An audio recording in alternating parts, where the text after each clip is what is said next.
మధ్య కాలంలో విమానాలకు సంబంధించిన వార్తలు తెగ వైరల్ అవుతున్నాయి. విమాన ప్రయాణికుల వల్ల కొన్ని వార్తలు వైరల్ అవుతుంటే, విమానయాన సంస్థల వల్ల మరికొన్ని వార్తలు చక్కర్లు కొడుతుంటాయి. తాజాగా ఎయిర్ ఇండియా ఎయిర్లైన్స్ కూడా ఓ భారీ తప్పిదం చేసి వార్తల్లో నిలిచింది.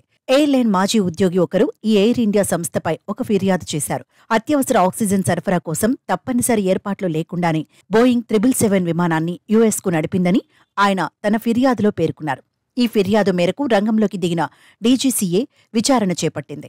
ఈ విచారణలో భాగంగా ఆ మాజీ ఉద్యోగి చేసిన ఆరోపణలు నిజమేనని తేలింది. కొన్ని సుదూర మార్గాల్లో నడిచే విమానాల్లో భద్రతా సంబంధిత నిబంధనలను ఎయిర్ ఇండియా ఉల్లంఘించినట్లు వెల్లడైంది. దీంతో ఎయిర్ ఇండియాపై పౌర విమానయాన మంత్రిత్వ శాఖ కఠిన చర్యలు తీసుకుంది.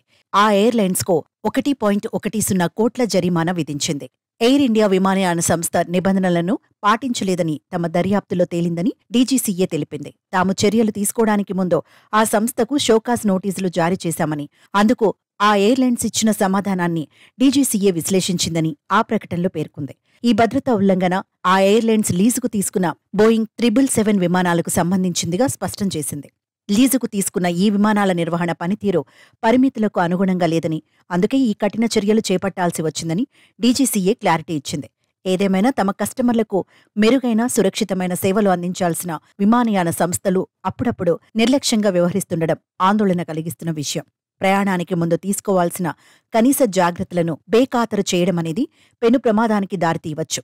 అందుకే విమానయాన సంస్థలు ఇలాంటి విషయాల్లో ఖచ్చితంగా ఉండాలని విమాన ప్రయాణికులు కోరుతున్నారు. మరోసారి ఇలాంటి ఘటనలు పునరావృతం కాకుండా చర్యలు తీసుకోవాలని సూచిస్తున్నారు.